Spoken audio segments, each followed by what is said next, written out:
Okay, so tayo muna po ay magbabasa sa Genesis chapter number 24, verse 1 to 6. The Bible says, "And Abraham was old and well stricken in age, and the Lord had blessed Abraham in all things. Yeah. And Abraham said unto his eldest servant of his house, that ruled over all that he had, Put, I pray thee, thy hand under my thigh.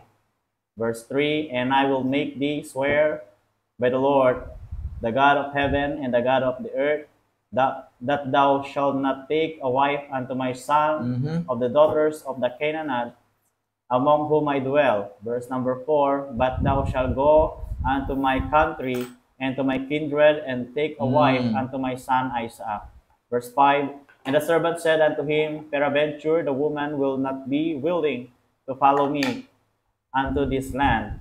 Must I needs bring thy sons again unto the land from whence thou comest? Verse 6, And Abraham said unto him, Beware thou that thou bring not my son thither again. Okay, so in this time, Abraham was old and well stricken in age. So may edad na po siya, no? Talagang matanda na because pinanganak si Isaac at the age of 100 si Abraham, no? So ngayon, maghahanap na ngayon ng asawa itong si Isaac. Okay? At ang Diyos ang siyang nagpahanap kay Abraham. Sabi ng Bible, And I will make thee swear thee by the Lord, thee swear by the Lord, the God of heaven and the God of the earth, that thou shalt not take a wife unto my son of the daughters of the Canaanites, among whom I dwell. Among whom I dwell. So, dito po makita natin yung pong Genesis 3:15 is still in effect, no? At namili ang Diyos ng line para po doon sa magiging Messiah. So, dito po makita natin yung continuation ng Genesis 3:15, kung saan po yung seed of the woman, yun po yung line. At hanggang po dito po naging selective ang Diyos at ang pinili ng Panginoon ay yung line na galing kay Abraham, ang mapapangasawa ni Isaac. So Isaac is going to have a bride, okay, bago siya magkaroon ng wife, no? A bride, but of course, ito yung kanya magiging wife. At ito yung gusto ng Diyos kay Abraham, na ang kanyang magiging asawa ni Isaac will be his relatives, no? From his relatives. All right? So ito po yung nag-act, no?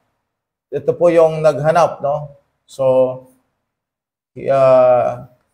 Eliezer seek for the bride of Isaac. Okay? At ang naging bride, okay, is or was Rebecca. Ito yung naging wife, no? Alright? So, yan. Yan yung event, no? At si Rebecca, meron siyang brother, no? Itong brother niya, the brother of Rebecca.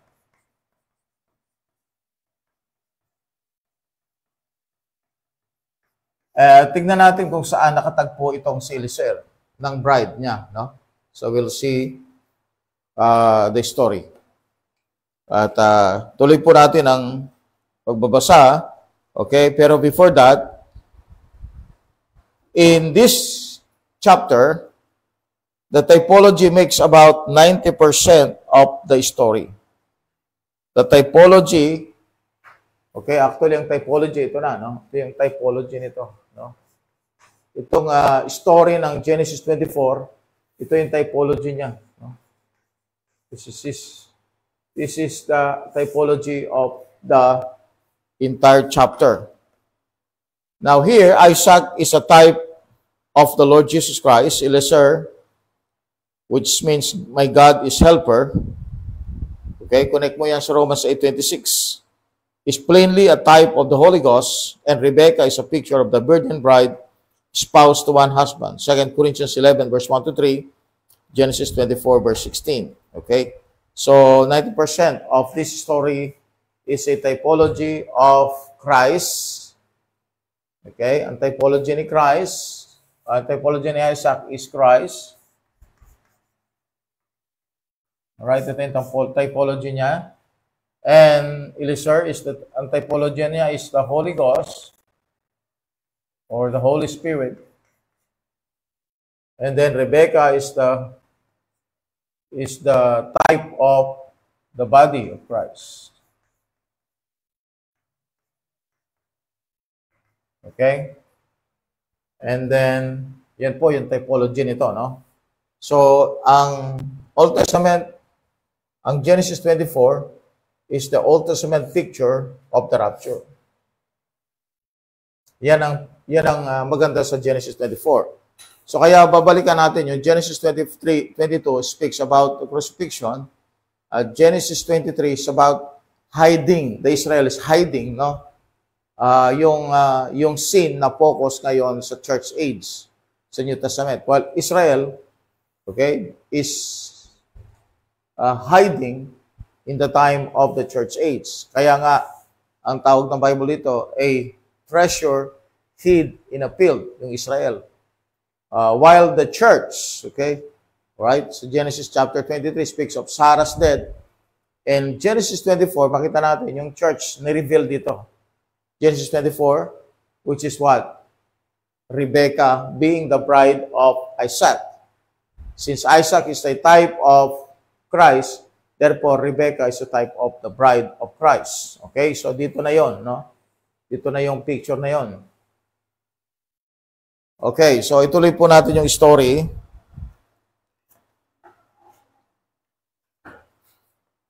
Okay?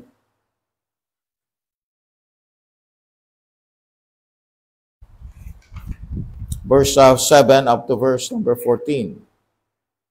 Genesis chapter number 24, verse 7 to 14. The Lord God of heaven, which took me from my father's house and from the land of my kindred, and which spake unto me, and that sware unto me, saying, unto thy seed.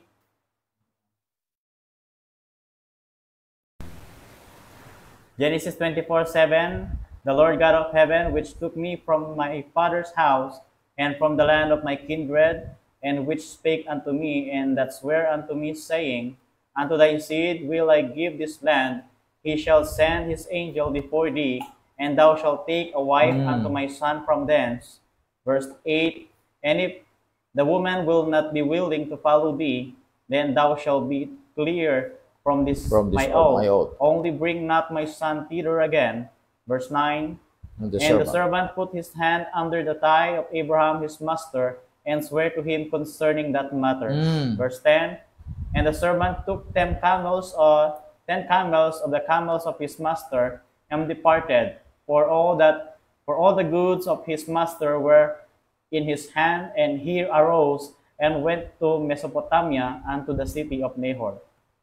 Verse 11, and he made his camels to kneel down without the city by a well of water at the time of the evening, even the time that women go out to draw water. Verse 12, and he said, O Lord God of my master Abraham, I pray thee, send me good speed this day, and shew kindness unto my master Abraham.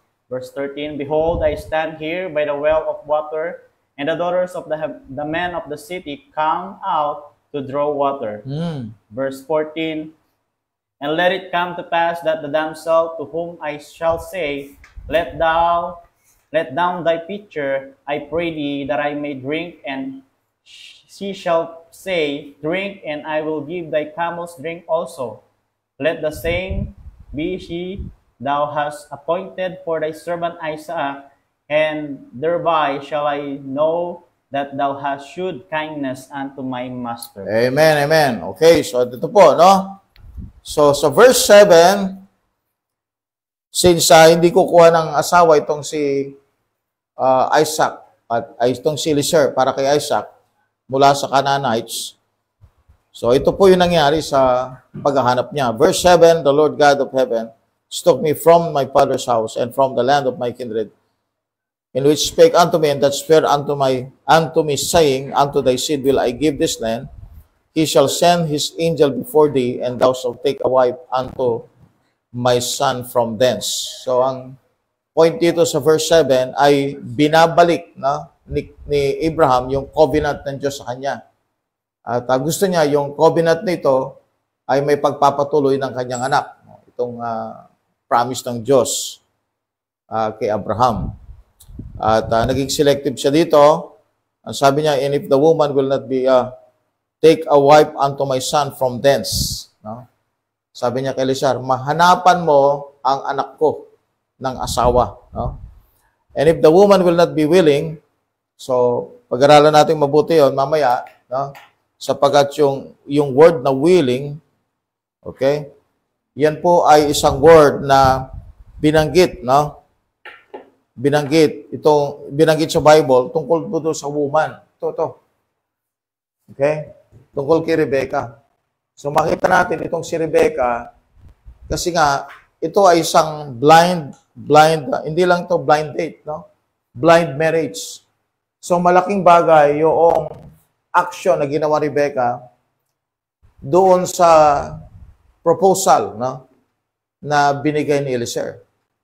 Okay, so mahalaga yan, yung word na willing. The woman will not be willing to follow thee, then thou shalt be clear from this my oath. Only bring not my son thither again. Okay, so nangako itong si servant, okay? And the servant took 10 camels of the camels of his master. All right, the word 10 camels of his master, the words 10 camels of his master identified the subject of the calling out as being Gentile operation because 10 is the number for the Gentile. The angel who goes before is similar to the one in Exodus 33:15. Okay? Now, sabi ng Bible dito sa verse number 11, and he made his camels to kneel down without the city by a well of water at the time of the evening, even the time that women go out to draw water. Evening, no? Gabi. And he said, O Lord my God, O Lord God of my master, he is now praying. Verse 12, Eliezer is praying, Abraham, I pray thee, send me good speed to this day, and shew kindness unto my master Abraham. He is praying. So, Eliezer is praying, and in verse 13, behold, I stand here by the well of water, and the daughters of the men of the city come out to draw water. Now, hindi niya alam na yung prayer niya ay sasagutin ng Panginoon. Okay? Sapagat habang siya nagpipray, may mga dumating na mga daughters of the men of the city that came out to draw water. Now, ito na, no? So, si Eliezer, dala niya yung 10 camels, galing po doon sa lugar ni Abraham, looking for a bride for his master Isaac. Verse 14, And it come to pass that the damsel to whom I shall say, Let down thy pitcher, I pray thee, that I may drink. And she shall say, Drink, and I will give thy camels drink also. Let the same be she that thou hast appointed for thy servant Isaac. And thereby shall I know that thou hast shewed kindness unto my master. Okay, ito na, no? So, while praying, God answered the prayer. In verse 45, Eliezer stops and prays to a silent prayer. Verse number 40. No. Okay. And before she is through with the prayer, in the verse 45, I think verse 12, no? So nagpi-pray siya dito, no? Eliezer is praying and prays a silent prayer, and before he is through with the prayer, it is answered. Okay? It is answered. He is standing in verse 13 according to the Old Testament manner of prayer. So Eliezer is standing, okay, according to the Bible. Now, tignan natin po ano nangyari. While praying, so dala ngayon niya yung 10 camels, saan siya galing? Galing siya doon sa land of Canaan. Okay? So, Eliezer came from the land of Canaan. Yung travel niya. Okay? At na-reach niya yung Padan Aram. Ayan. Okay. Travel siya, no? From Canaan. Okay? So itong kwento natin ito is an Old Testament story that pictures the rapture. Okay? And of course, the church age. Church age. Alright? So, Silicer, which is the picture of the Holy Spirit, looks for the bride. Rebecca, which is the type of the body of Christ. Now, so, na-reach niya yung lugar na yan. At pagdating doon, mga kapatid, he prayed for the assistance of God, the help of God. And in verse 13, he is standing. Okay? Verse 15, ito na po ang nangyari. Verse 15, up to verse 28. Okay, Genesis 24, verse 15 to 28, the Bible said, "It came to pass before he had done speaking that, behold, Rebekah came out, who was born in Bethuel, son of Milcah, the wife of Nahor, Abraham's brother, with her pitcher upon her shoulder. And the damsel was very fair to look upon, a virgin, neither had any man know her. And she went down to the well, and filled her pitcher, and came up. And the servant ran to meet her, and said, Let me, I pray thee, drink a little water of thy pitcher.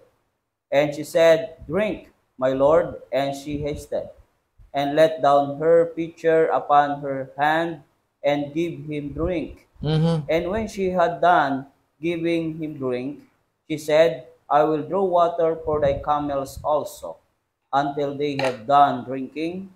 And she hasted and emptied her pitcher into the trough, and ran again unto the well to draw water, and drew for all his camels. And the man wondering at her held his peace, to wit whither the Lord had made his journey, prosperous or not. And came to pass, as the camels had done drinking, that the man took a golden earring of the half of a shekels weight, and 2 bracelets for her hands of 10 shekels weight of gold, and said, Whose daughters art thou? Tell me, I pray thee, is there room, is thy father's house for us to lodge in? And she said unto him, I am the daughters of Bethuel, the son of Milcah, which she bare unto Nahor. She said, moreover, unto him, we have both straw and provender enough, and room to lodge in. And the man bowed down his head and worshipped the Lord.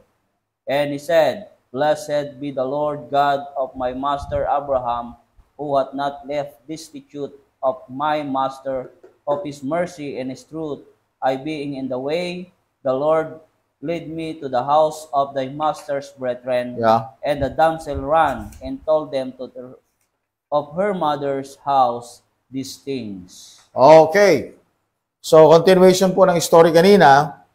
At si Lizer po ay dumating sa lugar na kung saan po he's going to meet the bride. No?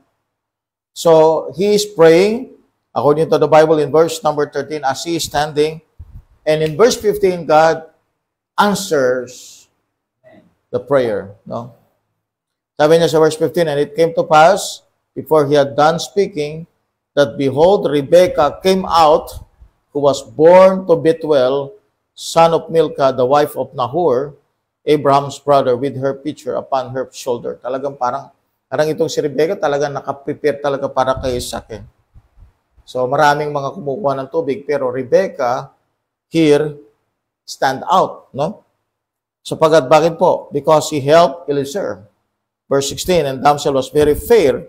Now, hindi lamang po siya isang ordinaryong babae, but according to the Bible, she's very fair. It means Rebekah is a beautiful, or was a beautiful woman, no? Okay? And not only that, a virgin, no?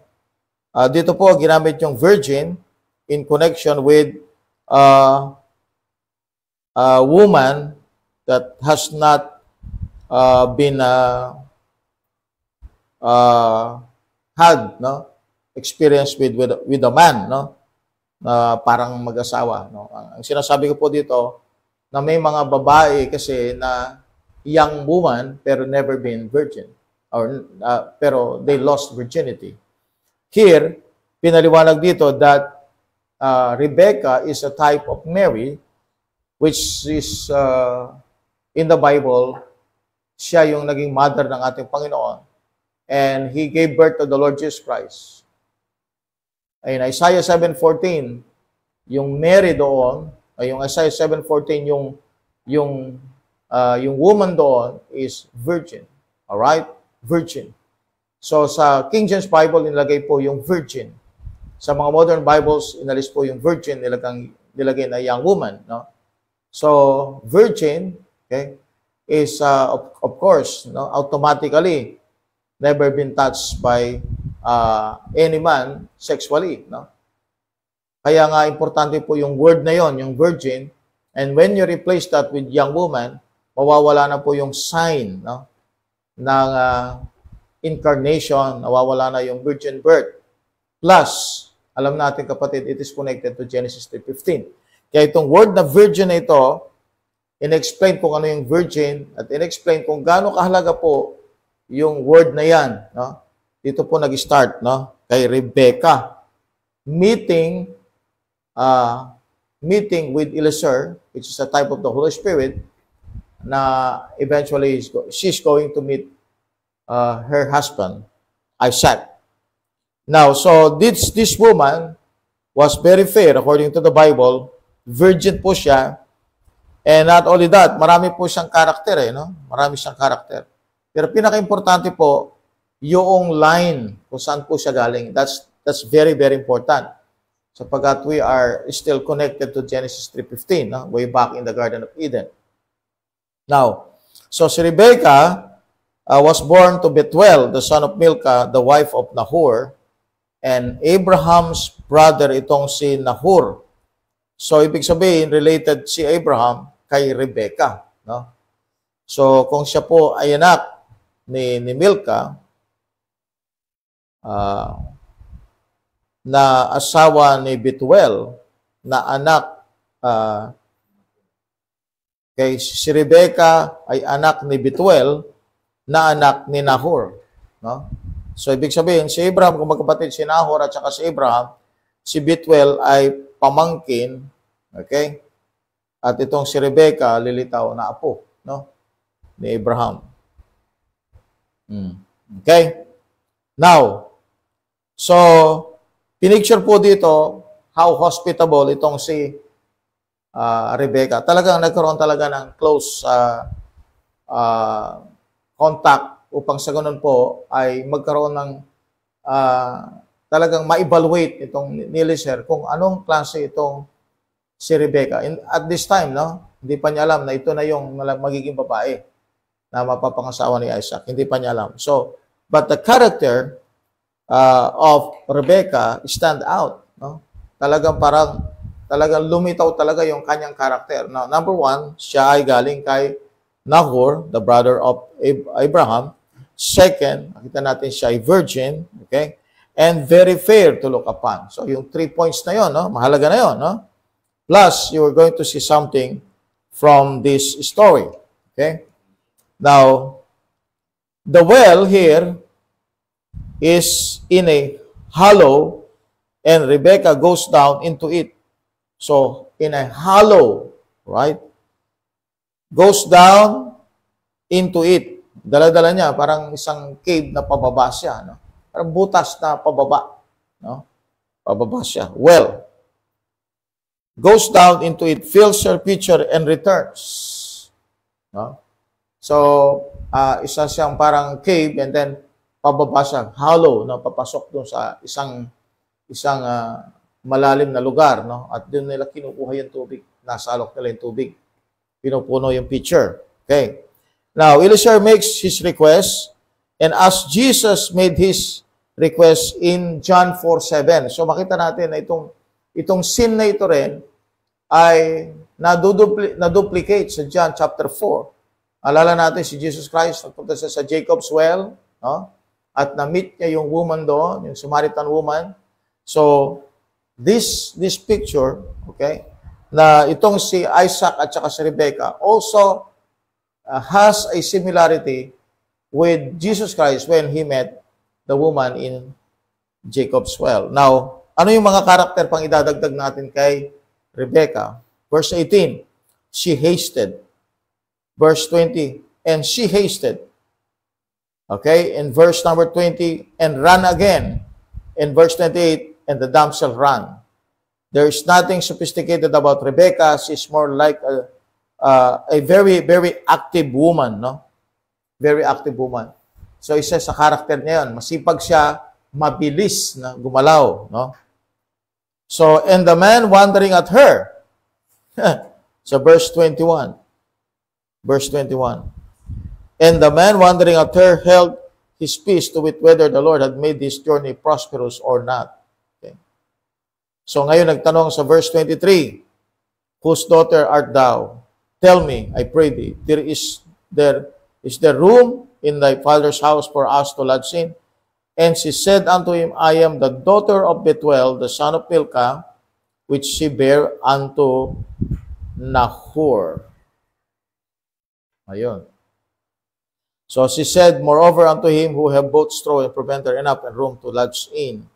So yun, sakto. So yung damsel, yung dalaga, now is being described as if at this point, Eliezer has an evaluation, credentials in his hand, na itong babaeng kanyang kausap will be the one.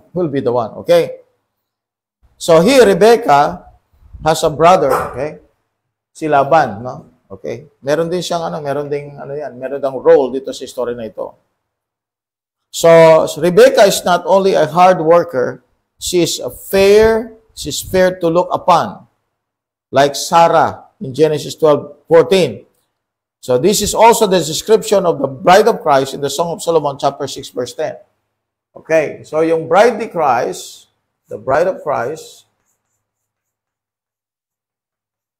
according to Song of Solomon, all right, is what? Beautiful, no? Very fair.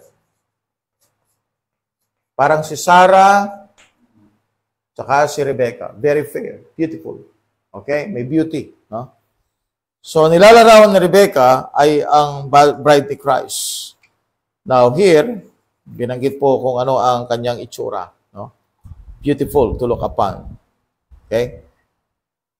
Now, not only that, another credential na meron po si Rebecca, as the camels had done drinking, in verse 22, reminds us that Rebecca said she will draw water until they have done drinking. Hanggang sa matapos. Ibig sabihin yung supply ng tubig, tuloy-tuloy, no? Pinapainom yung camel, pinapainom yung mga kasama ni Eliezer, pinapainom si Eliezer. So, ang daming tubig, no? At Rebecca is not only a good-looking, hard-working, pure young lady, virgin siya, she's also a woman of her word. In short, she is the answer to a young man's prayer for a partner. If the young man still goes by the old-time ethics of the Bible instead of the new morality of our time, no? Makita natin na napakalayo, no? Yung kababaihan ng unang-unang panahon sa ating generation ngayon. Okay? Okay, so alright. Ito na, no? Lumitaw dito yung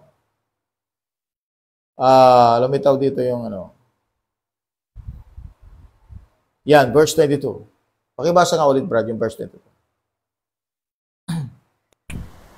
Genesis 24:22, and came to pass, as the camels had done drinking, that the man took a golden earring, a cup of shekels weight, and 2 bracelets of her hands of 10 shekels weight of gold. All right. So, yung golden earring dito, earring talaga ito, no? Earring. Yung iba kasi ginagawa nilang nose jewels daw ito, no? Nalagay daw sa ilong, no? earring talaga ito, golden earring of half a shekel weight, and 2 bracelets, no, magkabilaan, binigyan siya, gold yan of her hands, of 10 shekels weight of gold. So siguro malaki ito, makapal ito, no, na bracelet, and a very good golden earring. Okay. Now, so ito yung naging parang deciding factor, deciding factor ni Laban, itong golden earring nito. Una, para talagang maging accepted si Eliezer at ma-prove talaga nila na something is good coming to Rebecca. Verse number 29, no? Okay. So nag-lodge na sila doon sa lugar nila Laban, itong si Eliezer. Verse 29 hanggang 31. Okay, ito naman yung scene ni Laban.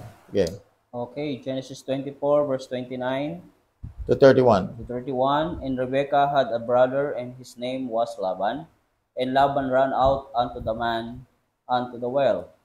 And it came to pass, when he saw the earring and bracelets upon his sister's hand, and when he heard the words of Rebekah his sister, saying, Thus speak the man unto me, that he come unto the man, and behold, he stood by the camels at the well. And he said, Come in, thou blessed of the Lord, whither standest thou without? For I have prepared a house and room for the camels. Okay, so tignan natin si Laban ay katulad din ni Jacob. Pag binasa natin yung Genesis chapter 45, no? Onwards, makita mo yung pagbalik ni Joseph, no? Pagbalik ng mga kapatid ni Joseph doon sa Egypt, dala-dala nila yung mga provisions na galing sa Egypt. Hindi maniwala si Jacob na itong si Joseph ay buhay pa. So alam mo naging way para talagang paniwalaan niya yung mga chariots at saka yung mga goods na dala-dala galing sa Egypt.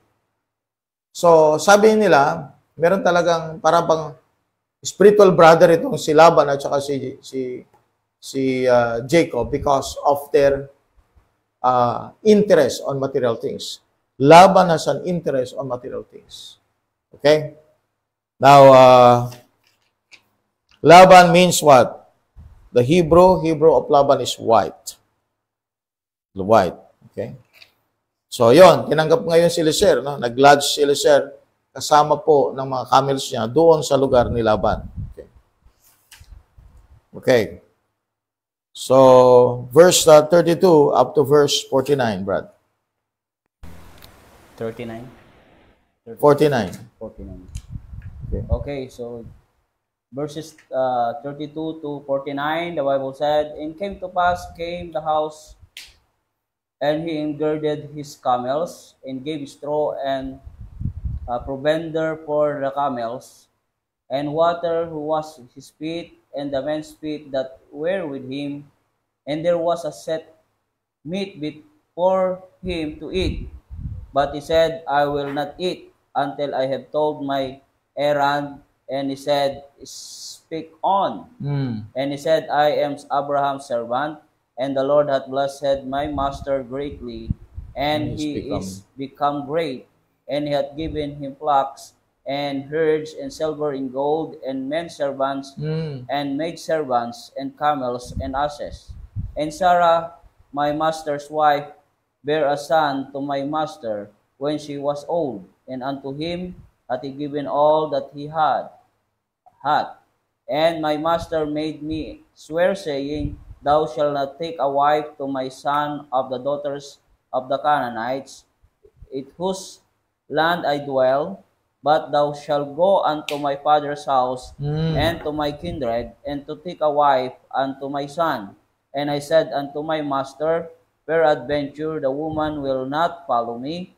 And he said unto me, The Lord before whom I walk will send his angel with thee, and prosper thy way, and thou shalt take a wife for my son of my kindred and my father's house. Verse 41, Then shalt thou be clear from this my oath, when thou comest to my kindred, and if they give not thee on, thou shalt be clear from my oath. And I came this day unto the well, and said, O Lord God of my master Abraham, if now thou do prosper my way which I go, behold, I stand by the well of water, and it shall come to pass that when the virgin cometh forth to draw water, and I Yeah. say to her, Give me, I pray thee, a little water of thy pitchers to drink. Yep. And she say to me, Both drink thou, and I will also draw thy camels. Let the same be the woman whom the Lord hath appointed out for my master's son. And before I had done speaking in my heart, behold, Rebekah came forth with her pitcher on her shoulder, and she went down unto the well, and drew water, and I said unto her, Let me drink, I pray thee. And she made haste, and let down her pitcher from her shoulder, and said, Drink, and I will give the camels drink also. So I drank, and she made the camels drink also. And I asked her and said, Whose daughters art thou? And she said, The daughters of Bethuel, Naor's son, whose Milcah bare unto him. And I put the earrings unto her face, and the bracelet upon her hands. And I bowed down my head, and worshipped the Lord, and blessed the Yun. Lord God of my master Abraham, Sinagot which ng hath Panginoon. led me in the right way, Yeah. to Ang take kanyang the master's brother's daughters unto his son. Verse 49, And now if I will deal kindly and truly with my master, tell me, and if not, tell me, that I may turn to the right hand or to the left. Okay, so ikinuwento ngayon ni Eliezer kung paano binless ng Diyos si Abraham, no? At nagkaroon siya ng anak kay Sarah, no? Kung di man nila alam ito, na si Sarah ay barren, okay? Dito nila malalaman kay Eliezer. At yung blessing na nagkaroon ng anak, no? Out of old age. And yung blessing na binigyan ng Diyos kay Abraham, na magkaroon siya ng anak and to find a match mate for Isaac. No? At ang exact na lugar na hinahanap ni Eliezer, exact na tao na hinahanap ni Eliezer, ay natagpuan niya. Ito ay sagot sa panalangin ni Eliezer. Okay. Now, gusto ko lang po na balikan po yung verse 10 sapagkat may nabanggit ako kaninang Padan-Aram. No? I think dapat kong i-check ito. Ang nakalagay po dito sa verse 10, And the servant took 10 camels of the camels of his master and departed, for all the goods of his master were in his hand, and he arose and went to Mesopotamia unto the city of Nahor. So umalis siya sa lugar ni Abraham sa land of Canaan, and he went to Mesopotamia unto the city of Nahor. No? Okay, yung pinaka-exact na lugar is the city of Nahor. So what is that? Haran, no? Haran, no? The city of Nahor. So Eliezer would take a northeast course. Ito yung road map of the trip. So galing siya sa Hebron and go north from Bethel, Shechem, Jezreel, Madon, and Hazor. Arriving at Hazor, Eliezer would take a northeast course which would take him through Damascus, Tadmor, Hamat, across the Euphrates, and thence to Haran. Haran, the city of Nahor. Okay, so this is called the city of Nahor. Okay, city of Nahor sa Mesopotamia. City of Nahor. Okay, so galing si Eliezer sa Canaan and then he went to the city of Nahor called Haran. Okay? So, nirepeat niya kung ano nangyari, no? Kung paano sila nag-meet ni Rebecca. At ito ay kinukwento niya ngayon kay Laban. Okay, verse 50. Verse 50. Verse 50, then Laban and Hanggang ano, Bethuel brad, to, ha? Hanggang answered and 60. said, Oh. the things proceeded from the Lord, we cannot speak unto the bad, Bad or good? unto thee bad or good. Okay. So, ang tanong ngayon, kasi nga, sabi ni Lizer, anong gusto ninyo gawin ko? No? After binless ako ng Diyos na ma-meet si Rebecca, anong gusto ninyo? Para bang, what's your suggestion? Please advise me. At ang sagot ni Laban and Bethuel answered and said, the thing proceeded from the Lord. We cannot speak unto thee bad or good. Wala kaming masabi dito. No? Now, so verse 51, sabi niya, behold, Rebecca is before thee. Take her and go and let her be thy master's son's wife, as the Lord hath spoken. So, inapprove po nila, sa verse 51, okay, ang pagsama ni Rebecca kay Eliezer. And it came to pass that when Abraham's servants heard their words, he worshipped the Lord, bowing himself to the earth. Sabi niya, thank you, Lord, pinadali mo yung aking trabaho. Parang gano'n, no? Lord, salamat sa pagsagot mo sa aking panalangin. Salamat at hindi ako para bang nag-fail sa promise ko sa aking master. Okay. And the servant brought forth jewels of silver and jewels of gold and raiment and gave them to Rebecca. So, ibinigay kay Rebecca yung jewels of silver and jewels of gold. Okay? Binigay kay Rebecca and raiment. Now, I think may connection pa rin ito sa typology natin sapagkat we're talking about the body of Christ. At sa body of Christ kasi, merong judgment seat of Christ. Tama po ba? So, may judgment seat of Christ. Ay, sorry, not here. Mali ito. Okay. So, in this area, in this time, no? So, sa area na ito, dito mangyayari yan after the rapture. Okay? Yung judgment seat of Christ. Now, sa judgment seat of Christ, makita natin na itong result ng judgment seat of Christ, you will see the rewards there. No? At ang mga rewards ay, according to the Bible, precious stones, silver, and then gold. And precious stones. Okay? And isa pang bagay, kapatid, sabi ng Bible dito, raiment. No? Raiment. So, kung punta tayo sa Revelation chapter 19, merong robe of righteousness. The robe of righteousness. No? So, taka Brad sa Revelation 19.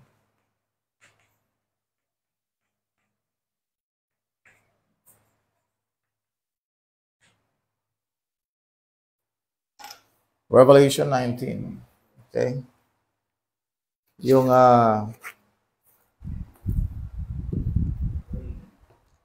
raiment. Okay? Revelation 19. All right, you go to verse number 8. And to her, that's the Lamb's wife, no? And to her was granted that she should be arrayed in fine linen, clean and white, for the fine linen is the righteousness of saints. Okay? See the raiment, amen? Connect mo yan sa Revelation chapter 3, yung Laodicean period, ang isa sa character na meron sila, they are what? Naked. So, these pictures what? These pictures rewards. No? Kasi naibigay kay Rebecca, no? Okay. Now, and they did eat and drink, and he and the men that were with him, and tarried all night. And they arose up in the morning and said, send me away unto my master. And her brother and her mother said, ito na, nagsalita na itong mother, no? Sumingit itong mother, no? Her brother, that's Laban, and her mother said, let the damsel abide with us a few days. Sabi niya, no? Kasi nga, gusto na nila, pero para bang, dito muna siya. Huwag ka munang umalis. Siyempre, normal yun. No? Kasi nga, anak din nila yun eh. No? So, nandun yung care nila sa kanilang anak, na yung pwede nilang mamiss yung anak nila, pero willing na silang sumama sapagkat naniniwala sila ito ay kalooban ng Diyos. But sabi ng Bible, let the damsel abide with us a few days, at the least 10, after that she shall go. After that she shall go. Okay? So, hinihinder nila for 10 days. And he said unto them, hinder me not, seeing the Lord hath prospered my way, send me away, that I may go to my master. Hinder me not. Wag niyo akong pigilan. And they said, we will call the damsel and inquire at her mouth. And they called Rebekah and said unto her, wilt thou go with this man? And she said, I will go. Naalala niyo word na willing? If the woman will be willing, ang babaeng ito, kapatid, Rebekah is willing. She's a willing bride. And they sent away Rebekah, their sister, and her nurse, may kasama pang nurse, and Abraham's servant, and his men. So kasama ni Eliezer yung mga men, and they blessed Rebekah and said unto her, thou art our sister, be thou the mother of thousands of millions. So Rebekah became what? The mother of thousands of millions. Bakit? Because napangasawa niya si Isaac. Si Abraham, may blessing siya sa Diyos. Magiging father siya ng mga nations. At ang naging dahilan, kapatid, kung bakit po nagkaroon ng mga maraming anak, because Rebekah answered yes to Eliezer. Okay. And let thy seed possess the gate, those which hate them.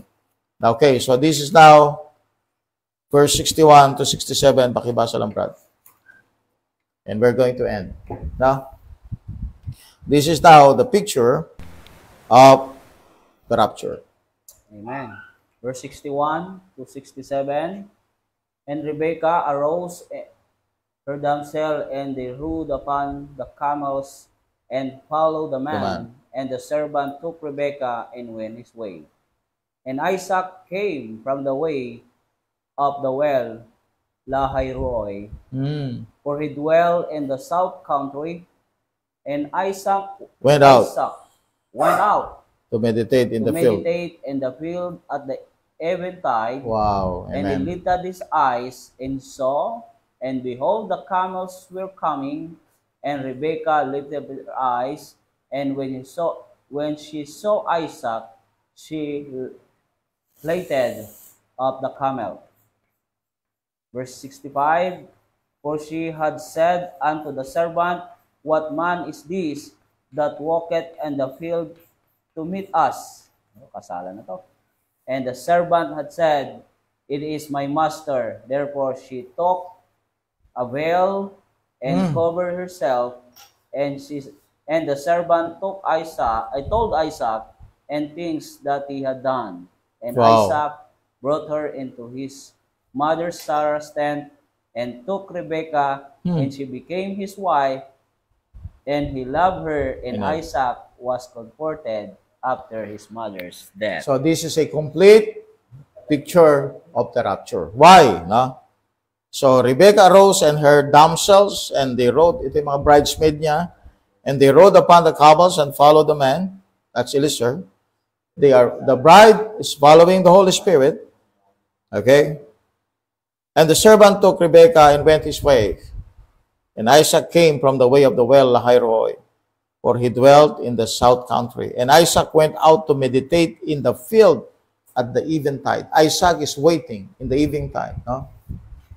The thief in the night. The thief in the night. And lifted up his eyes and saw, and behold, the camels were coming. Nakita niya, yung camels are coming. The bride is coming. The bride is coming. The bride is coming. Coming up. Diba? Coming up. It's coming up. The bride is coming. All right? Rebekah lifted up her eyes, and when she saw Isaac, wow, she lighted off the candle. Lighted off the camel. First time na, magmi-meet sila. First time. Just like meeting in the air ng bride at saka ng bridegroom. Parang yung church at saka ni Kristo. Okay? When she saw Isaac, she lighted off the camel.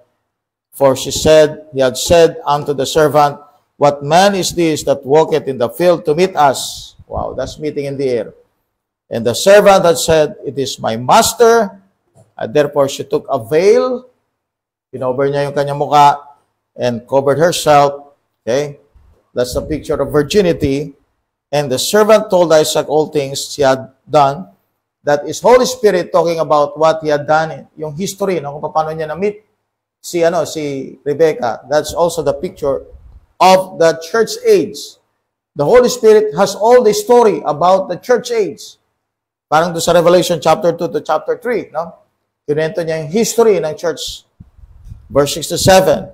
And Isaac brought her into his mother Sarah's tent. Tingnan niyo, tent ni Sarah ang ginamit.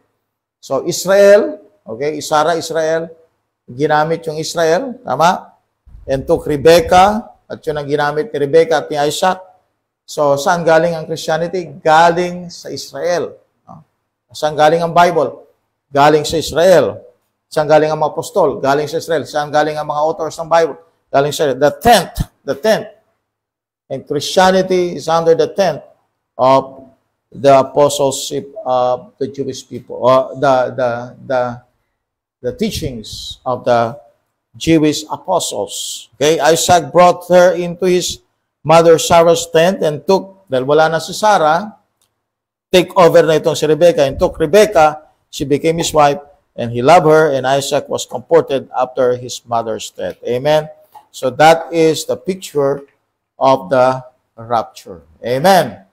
So, yun po ang ating pong pinag-usapan ngayon sa chapter 25. Pictures, what? Una, yan po yung mga character na involved dito. This is an Old Testament picture of the rapture as well as the church age. Okay? And the bride was described very fair, no? A beautiful bride, just like Rebecca. Okay? So, yun po, mga kapatid. At magandang gabi po sa inyong lahat. Okay? So, anong oras na, kapatid? Yan. So, tayo po ay dumako na po sa ating, sa panalangin. Maraming salamat po sa lahat po ng nanood ngayon. Thank you for watching. Thank you for joining us tonight, no? Kami lubos na nagpapasalamat sa inyo pong patuloy na pagsubaybay, sa ating mga talagang hindi umaalis, na mga kasama at patuloy na nagsishare at nagiging bahagi sa ating pong programa sa gabing ito. Okay? At maging sa mga nakaraang gabi. Okay? So, may question ba tayo, Brad? Wala tayong katanungan? Okay. Amen, amen. Okay, so thank you so much once again po. At hindi po natin, kasi meron po tayong gagawin after this. So, excuse nyo lang muna po kami sa shoutout. Shoutout na po sa lahat. Okay? Ayan po. So, mag-pray na po si Pastor John. Tayo po ay aming manalangin, dakilang Diyos. Marami pong salamat, Panginoong Diyos, sa natapos na study, Panginoon. Amen. Patuloy, O Diyos, Ikaw ang siyang itataas, Panginoon. At salamat sa lakas, Panginoong Diyos, na pinagkaloob niyo po sa amin. At salamat, Panginoong Diyos, sa lahat ng kapatiran, Panginoon, yes, Lord, na nag-share sa video ito. At patuloy, Panginoong Diyos, hanggang sa matapos, Panginoon, ang study po ito. Amen. Hiling ko po, Panginoong Diyos, ay bless niyo po ang bawat isa, Panginoong Diyos. At sa muli po namin pagsama-sama, Panginoon, ay muli niyo po kami idala rito, Panginoong Diyos. Tama po. Upang kami, Panginoong Diyos, ay makapag-aral muli at ipagpatuloy, Panginoong yes, Diyos. Lord. Ang nasimulan, Panginoong Diyos, na series Amen. study, Panginoong Diyos. Salamat po, Diyos. Pinupuri ka namin, pinapasalamatan sa pangalan ng aming Panginoong Hesus-Kristong tagapagligtas. Amen. Amen. Thank you so much po. So ito po yung Genesis 24, no? Pinag-aralan natin at napakaganda talaga ng chapter na ito. Kapag dumadaan ako sa chapter ito, itong love story na ito, no? Ay talagang you will feel, no? Kung paano prepare ng Diyos ang lahat para po sa kanyang mga anak. Okay, so yun lang po mga kapatid, and God bless po sa inyong lahat. To God be the glory. Amen, amen. Okay, please like, share, and follow our Facebook page. Gaya na din po sa ating YouTube channel. Paki-subscribe Amen. na po kung hindi pa po kayo nakapag-subscribe. Nang sa ganyan kayo po ay maging updated sa lahat po ng ating latest videos. Okay, once again, good morning, good afternoon, and good evening. Real KJB believers, Strauss signing off. Signing off. God bless po. Thank you so much for watching.